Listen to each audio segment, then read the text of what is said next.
ఉదాహరణకి నేనేం అంత పెద్ద ధ్యానం చేస్తానని కాదు, చేయగలిగిన శక్తి ఉందని కాదు. నేను ధ్యానం చేసుకుంటున్నాను అనుకోండి, నేను అంతర్ముఖుడనై ఉన్నాను. నేను అంతర్ముఖుడనై ఉండగా ఏదో ఒక ముఖ్యమైన ఫోన్ వచ్చింది. ఈయనకి ఇద్దాం ఫోన్ అని మా ఆవిడ కార్డ్లెస్ పట్టుకుని వచ్చి నా పక్కన నిలబడింది. నాకు తెలీదు అది వచ్చినట్లు కానీ, తలుపు తీసినట్టు కానీ తెలియక నేను ధ్యానంలో ఉన్నాను. అది నన్ను ఇలా ముట్టుకుంది, నాకు తెలియలేదు. అంటే చర్మం తెలుసుకోదా? స్పర్శ లేదా చర్మానికి? ఉంది. కానీ చర్మానికి ఉన్నటువంటి స్పర్శని ఎవరు అందుకోవట్లేదు? మనసు అందుకోవట్లేదు. ఎందుకు అందుకోవట్లేదు? మనసు ఇక్కడ విడిపోయింది. మరి ఇక్కడ విడిపోతే దేన్ని పట్టుకుంది? లోపల ఇంకొక దాన్ని పట్టుకుంది. ఈ కంటికి ఏది కనపడదో ఆ కన్ను మూసేసి లోపల కన్ను తెరిచింది. భూమధ్యంలో ఉండేటటువంటి జ్ఞాననేత్రాన్ని తెరిచింది. తెరిచి నేను ఏది చూడాలనుకుంటున్నానో దాన్ని చూస్తోంది. ఆ అమ్మవారి పాదములను గట్టిగా పట్టుకుని ఉన్న కారణం చేత చర్మమునకు నా భార్య చేతి స్పర్శ తగిలినా లోపల మనస్సు ప్రతిస్పందించలేదు. ఎవరో నిన్ను తాకారు అని చెప్పలేదు. ఎందుకని? దీనితో దానికి సంబంధం విడిపోయింది, దీనితో దానికి సంబంధం ఏర్పడింది. ఇప్పుడు గట్టిగా కొట్టింది అనుకోండి, ఇలాగా దానితో విడి దీనిలోకి వస్తుంది. వచ్చినప్పుడు కోపం వస్తుంది. మీరు గమనించారో లేదో? మామూలుగా మీరు ఉన్నారనుకోండి, ఇలా అంటే ఏమండే అంటాం. లోపలి వస్తువుని పట్టుకునే ప్రయత్నంలో మీరుండగా మీ ధ్యానం భంగం చేశారనుకోండి, మీ ఆగ్రహానికి గురవుతారు. కళ్ళు తెరిచి బుద్ధుందా లేదా? ఫోన్ అయితే ఎందుకు అలాగా? మళ్ళీ ఎంత సమయం పడుతుందో తెలుసా అంతర్ముఖుడిని అవడానికి? ఎందుకు అలా కలుపుతాం అంటాం. అంటే తనంత తాను విడిపడాలి మళ్ళీ. ఇప్పుడు ఏమైంది మీరు ఇక్కడ గమనించి, నేను ఈ మాట ఎందుకు చెప్తున్నానంటే, కదలిక, ఈ మనస్సు పైకి కదలడం మాని లోపలికి కదలడానికి కూడా శక్తి అనుగ్రహమే ఉండాలి. లోపలికి కదిలి పట్టుకోవడానికి. ఒక స్థితిలో ఏమైందంటే కదలడం మానేసి మనసు కదలటం లేదు. కదలకుండా నేను ఏ వస్తువుని చూస్తున్నానో ఆ వస్తువుని అలా పట్టుకుని ఉండిపోయింది. అప్పుడు ఏమైపోయిందంటే నేను ఒక గొప్ప ఆనంద తన్మయత్వంలో ఉండడంలో ఆ వస్తువు నేనైపోయాను.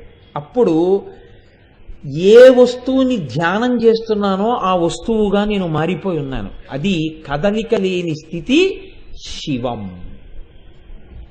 ఇప్పుడు సరోవరమునందు తరంగములు లేవు, నిశ్చలంగా ఉంది. శరీరం అలా కూర్చునుంది, లోపల చాలా నిశ్చలంగా ఉన్నాడు. ఏ కదలిక లేవు, ఇంద్రియాల అలజడి లేదు, మనస్సు యొక్క అలజడి లేదు, ఏమీ లేదు, నిశ్శబ్దంగా ఉంది. ఇలా ఉండేటప్పటికే ఆనందం అక్కడ ఉంది. అందుకని అంతర్ముఖుడయ్యాడు. ఆ ఆనందాబ్ధిలో ఓలలాడుతూ అలా ఉండిపోయి ఉన్నాడు. కొంతసేపు అయ్యాక బహిర్ముఖుడయ్యాడు.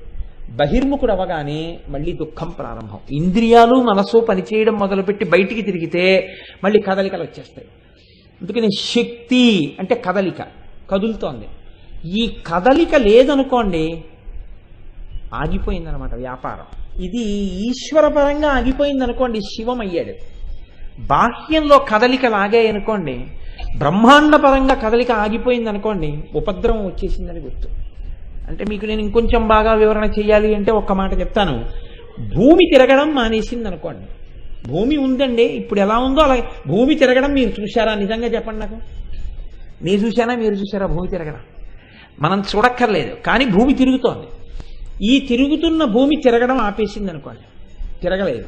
మీరు నేను తోసామండి భూమిని ఎప్పుడన్నా తిరగమని, లేకపోతే కాళ్ళెట్టి లాగామా? మనమేం చేయలేదు, తిరుగుతోంది అంతే. ఆగిపోయింది అనుకోండి తిరగడం. ఆగిపోతే ఏమవుతుంది? భూమి ఇలా తన చుట్టూ తాను తిరుగుతోంది కాబట్టి, ఇది నిజానికి సూర్యుడికి ఉదయం లేదు అస్తమయం లేదు, సూర్యుడు ఇలాగే ఉంటాడు. భూమి ఇలా సూర్యుడి చుట్టూ తిరుగుతూ ఇలా సూర్యుడికి ఎదురొచ్చింది అనుకోండి పగలు, భూమి కదలడం ఆగిపోయి ఇలా ఉండిపోయింది అనుకోండి, ఇలా తిరగట్లేదు, ఇలా ఉండిపోయింది. ఉండిపోతే ఇటువైపు వాళ్ళకి ఎప్పుడూ పగలం, ఇటువైపు వాళ్ళకి ఎప్పుడూ రాత్రి, ఇటువైపు వాళ్ళకి నీరు ఉండదు, ఇటువైపు వాళ్ళకి నీరు ఎక్కువైపోతుంది, ఇటువైపు వాళ్ళకి అసలు చల్లతనం అంటే తెలియదు, ఇటువైపు వాళ్ళకి వేడంటే తెలియదు. ఇటు చల్లతనం ఇటు వేడి ఎక్కువైపోయి ఈ భూమి ఎప్పుడో బద్దలైపోతుంది.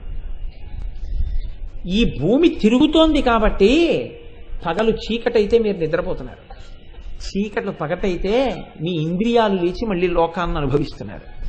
ఈ భూమిని ఎవరు తిప్పుతున్నారు?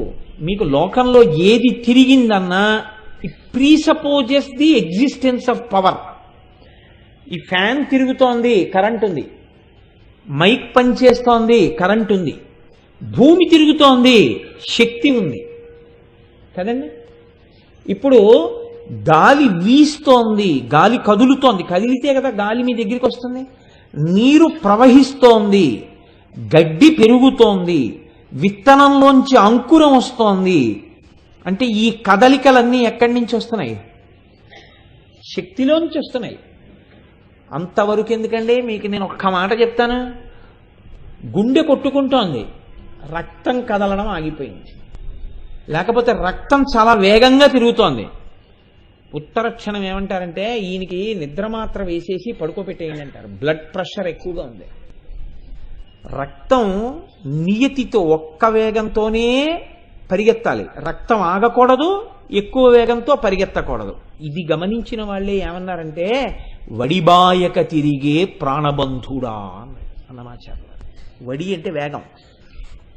ఆ వేగాన్ని మించకూడదు. మీరు డాక్టర్ గారి దగ్గరికి వెళ్తే చేతికి ఒక బట్ట లాంటిది కట్టి ఇలా గొట్టం నొక్కుతూ ఇలా ఇలా చూస్తారు. 120/80 ఉందనుకోండి అంటారు.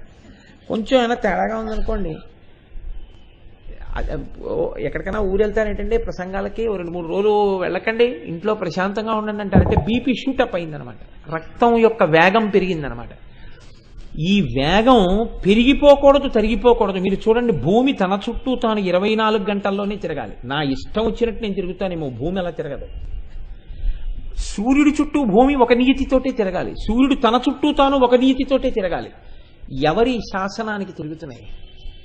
వాళ్ళు మీ కంటికి ఏమైనా కనపడుతున్నారా? ఓ రోజు 3 గంటల్లో తెల్లారిపోయింది అనుకోండి, 24 గంటలు లేదన్నారు అనుకోండి, మన బతుకులు ఏమైపోవాలి? ఒక రోజు ఆఫీసు వెళ్ళిన తర్వాత ఆఫీస్ నుంచి సూర్యాస్తమయం మనకు ఆఫీస్ అయిపోతుంది అని రూల్ పాస్ చేసి సూర్యాస్తమయం ఎప్పుడవుతుందో ఎవరికి తెలియదు అనుకోండి. మీరు ఇంటికి ఎప్పుడు వస్తారో ఎవరికి తెలియదు అనమాట. సినిమాకి ఎప్పుడు వెళ్ళాలో ఎవరికి తెలియదు. ఫస్ట్ షో ఎప్పుడు ఉంటుందో తెలియదు. టీవీలో అన్నిటికన్నా పెద్ద ప్రమాదం సీరియల్ ఎప్పుడు వస్తుందో తెలియదు. ఎంత ప్రమాదం వచ్చింది చూడండి. అంటే ఇవన్నీ దేని వల్ల నడుస్తున్నాయి? కదలిక. ఈ కదలిక అన్నదంతా శక్తి మీద ఆధారపడింది. ఇప్పుడు చెప్పండి, ఎవరు పరిపాలన చేస్తున్నారు? శ్రీ మహారాజ్ఞి ఆ తల్లి.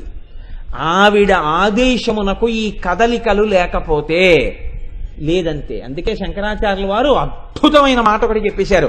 ఎక్కడ చూస్తావు అమ్మవారిని అని అడిగారు ఆయన. జపోజల్ప శిల్పం సకలమపి ముద్రా విరచన. అమ్మవారి దర్శనానికి ఎక్కడికెడతావురా? ఇలా చెయ్యి కదిలితే అమ్మవారు కదుపుతోంది, లోపల అమ్మవారు ఉంది. మాట్లాడితే అమ్మవారు మాట్లాడిస్తోంది. ఇది గమనించి చెయ్యి కదిపితే ఆ కదిపిన వాడి చేతులు కదిపినప్పుడల్లా వాడు ముద్రలు పట్టినట్టే. ఇది తెలుసుకున్నవాడు మాట్లాడితే వాడు మాట్లాడిందల్లా అమ్మవారి స్తోత్రమే అయి కూర్చుంటోంది. ఎందుకని వాడు వెనక ఉన్న శక్తిని ఉపాసన చేస్తున్నాడు, తెలుసుకుంటున్నాడు. కాబట్టి ఇప్పుడు వాడు దుర్వినియోగం చేయడు దాన్ని. కాబట్టి ఇది శ్రీ మహారాజ్ఞి. ఇప్పుడు చూడండి, ఈ కదలికలయందు బ్రహ్మాండమంతా నిలబడుతోంది. ఈ బ్రహ్మాండము నిలబడము అంటే బ్రహ్మాండంలో మనము నిలబడుతున్నాం, దేవతలు నిలబడుతున్నారు. కదులుతోంది కాబట్టి భూమి సూర్యుడి వలన వేడిని గ్రహించి కిరణజన్య సంయోగ క్రియ చేత చెట్లు కాయలు పళ్ళు ఆకులు మనకి ఆహారము ఇస్తున్నాయి. కాబట్టి మనం వర్షం పడాలని కోరుకుని, సూర్యుడు ప్రకాశించాలని కోరుకుని దేవతలను ఉద్దేశించి హోమం చేస్తున్నాం, యజ్ఞం చేస్తున్నాం, యాగం చేస్తున్నాం. ఈ హవిస్సు పుచ్చుకొని దేవతలు ప్రీతి చెంది వర్షం కురిపిస్తున్నారు. బయట ఎలా బ్రహ్మాండము యొక్క నిర్వహణ జరుగుతోందో అలాగే ఇక్కడ కూడా ప్రతి క్షణం అమ్మవారు పరిపాలన చేస్తుంటుంది. దీన్ని ఎలా పరిపాలన చేస్తుందో తెలుసా అండి? మన పెద్దలు కొన్ని మాటలు చెప్తూ ఉంటారు. చప్పట్లు కొట్టవద్దు అంటారు. తెలిసి తెలియక ఏమంటుంటామంటే మనం చప్పట్లు కొట్టండి, చప్పట్లు కొట్టండి అంటుంటారు. చప్పట్లు కొడితే అర్థం ఏమిటంటే అసలు యథార్థంగా నీవు అనర్హుడవు, వేదికను ఎక్కక్కర్లేదని దాని గుర్తు. చప్పట్లు కొట్టకూడదు, పాదం మీద పాదం వేసి రాయకూడదు. అలాంటివి ఎందుకు నియతి ఏర్పాటు చేశారో తెలుసా అండి? దేవతల యొక్క అంశాలు ఎక్కడుంటాయంటే మనుష్యుని యొక్క శరీరాన్ని ఆవహించి ఉంటాయి. 33 దేవతలు ఆవహించి ఉంటారు. అందుకే దేహో దేవాలయ ప్రోక్త జీవో దేవ సనాతన మీరు ఒక దేవాలయంలోకి వెడితే మొట్టమొదట చుట్టూ ఎవరుంటారు ప్రదక్షిణం చేసేటప్పుడు? ఆ దేవాలయానికి సంబంధించిన పరివార దేవతలు అందరూ ఉంటారు. ఇప్పుడు మీరు గర్భాలయంలోకి వెడితే ఎవరుంటారు? ప్రధానమైనటువంటి దేవత అక్కడ ఉంటారు. ఈ రోజు బయట ఉండే దేవతలందరికీ కొబ్బరికాయలు కొట్టరు, నీరాజనాలు ఇవ్వరు, అక్కడికి వెళ్ళి ఎవరు పూజలు చేయించరు. కానీ నమస్కారం చేసుకుంటూ వెళ్ళిపోయి లోపల గుళ్ళో ఆయనకి మాత్రం కొబ్బరికాయలు ఇస్తారు, అరటిపళ్ళు ఇస్తారు, పూజలు చేయించుకుంటారు, అభిషేకాలు చేయించుకుంటారు, అన్నీ చేయించుకుంటారు. కానీ అర్చకుడు ఏం చేస్తాడు? రోజు నైవేద్యం సమయం అయిందనేటప్పటికీ ప్రధానమూర్తితో పాటుగా ఈ ఉపదేవాలయాలన్నిటికీ కూడా నైవేద్యం తీసుకొచ్చి పెడతారు. మీరు పెద్ద పెద్ద క్షేత్రాలు కడితే గమనించుంటారు, నైవేద్యం వేళ అయిందని అన్ని గుళ్ళు కట్టేస్తారు. కట్టేస్తే ముందు గంట వాయిస్తూ వెడుతూ ఉంటారు, బట్ట కప్పి నైవేద్య పాత్ర పట్టుకుని అన్ని దేవాలయాల్లోకి వచ్చి నైవేద్యం పెడతారు. బలిహరణ మంటపాలను ఉంటాయి, బలిహరణం పీఠాలు, వాటి మీద బయట ఉండేటటువంటి భూతములకు కూడా బలి సమర్పిస్తారు అక్కడ, ఆ భూతములు కూడా తినాలని. అలాగే ఈ శరీరమును ఆవహించి 33 దేవతలు ఉంటారు ఎప్పుడు. ఈ 33 దేవతలకి ఇందులోంచి అందుతూ ఉంటుంది, హవిస్సు అందుతూ ఉంటుంది. ఇది పెద్ద దేవాలయం అండి శరీరం. అందుకే శరీరాన్ని అంత పవిత్రంగా ఉంచడం నేర్పారు మన వాళ్ళు.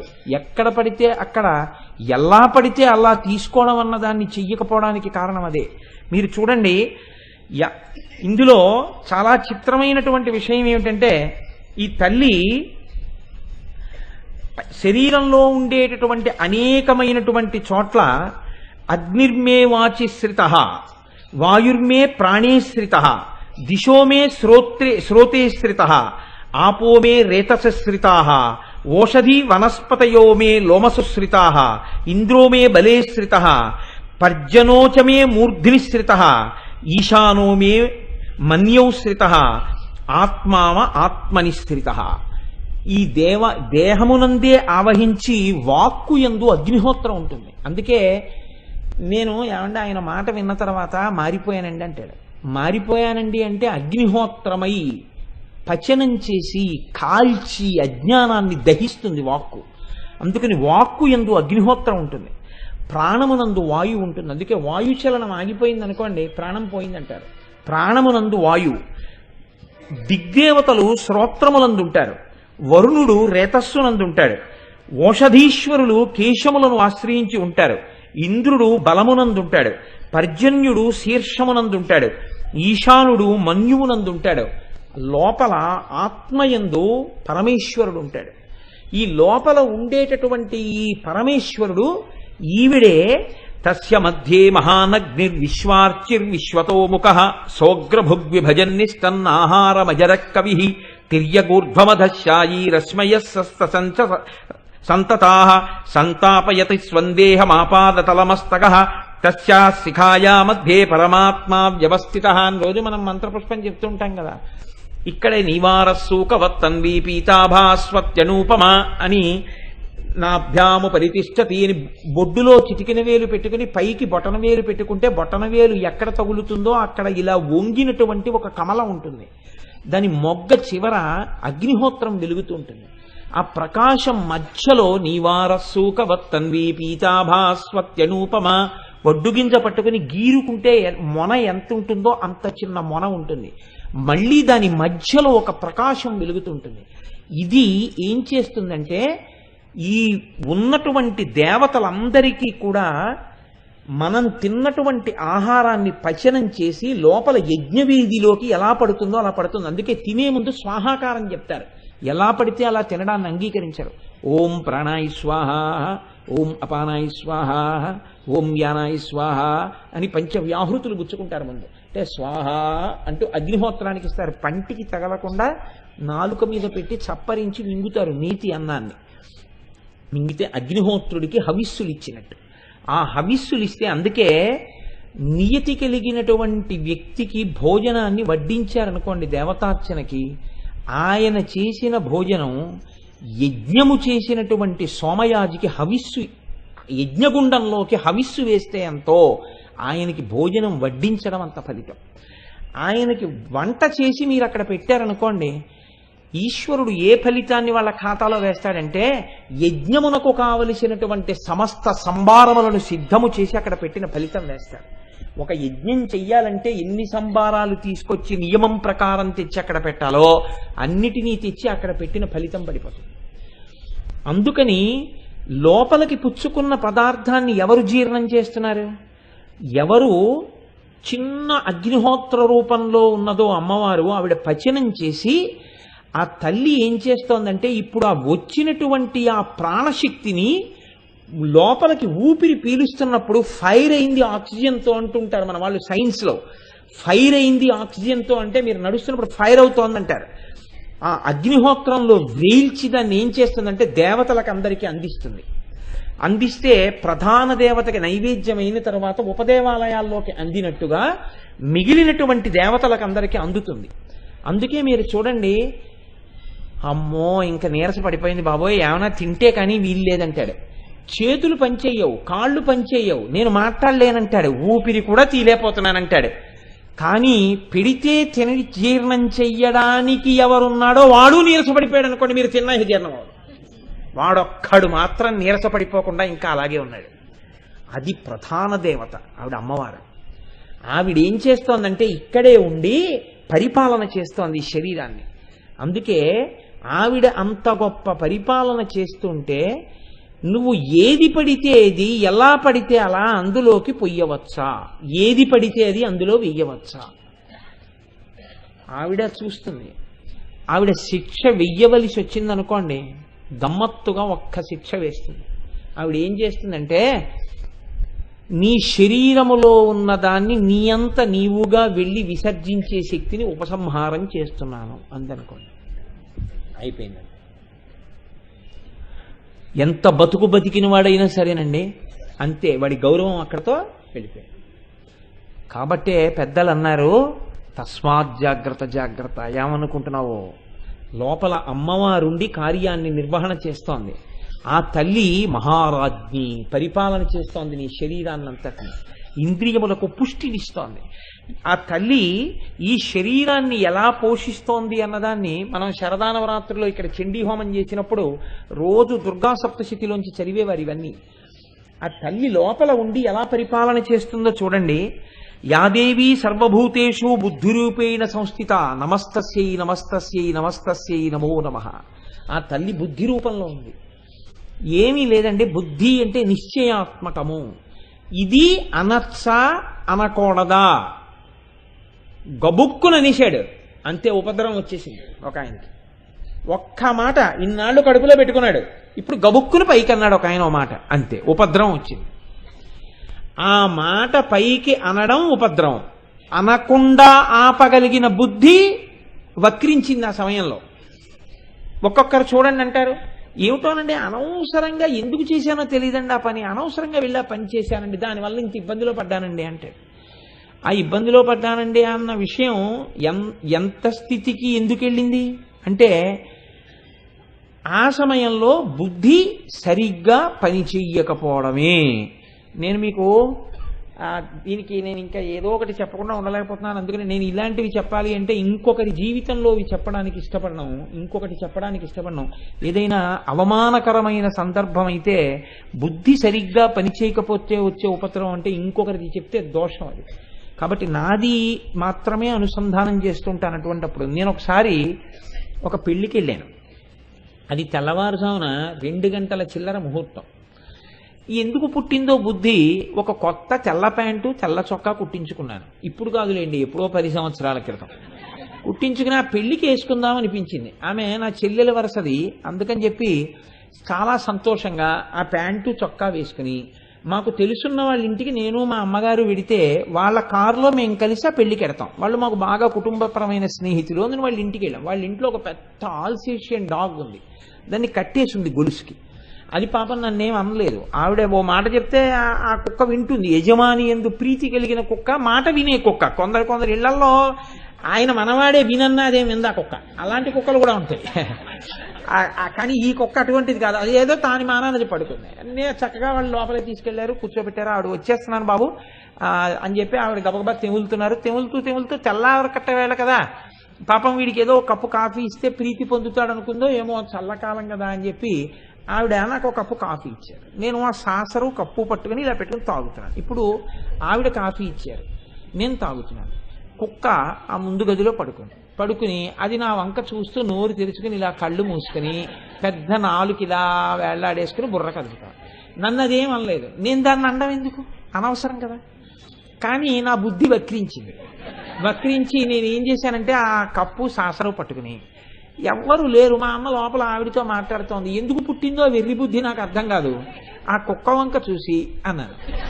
అంటే అదేం చేసింది, ఒక్కసారి బావుమని లేచింది. అది ఒక్కసారి లేచేటప్పటికి అది గొలుసుతో కట్టేసి ఉంది, కానీ ఈ రెండు చేతులు గడగడగడగడ వణికిపోయి ఈ కాఫీ అంతా తెల్ల ప్యాంటు చొక్కా నిండా పడిపోయింది. ఈ అరుపు, ఈ కాఫీ కప్పు యొక్క గణగణగణగణ శబ్దానికి ఆవిడ బయటికి వచ్చి, అయ్యో అదేమిటయ్యా అలా వణికిపోతున్నావు అన్నారు. అని పాపం ఆవిడ కుక్కని నింద చేసి, బుద్ధుందా లేదా, ఎందుకు అలా అమ్మా నేనే నిష్కారణంగా అలా అన్నానంటే ఆవిడ నా వంక వీడు పెద్ద మనిషి అని ఒక అభిప్రాయం ఉండేది ఆవిడికి. ఆవిడ నా వంక చాలా తెల్లబోయి చూశారు, ఎందుకు అలా అన్నావు మరి కుక్కని అన్నట్లుగా.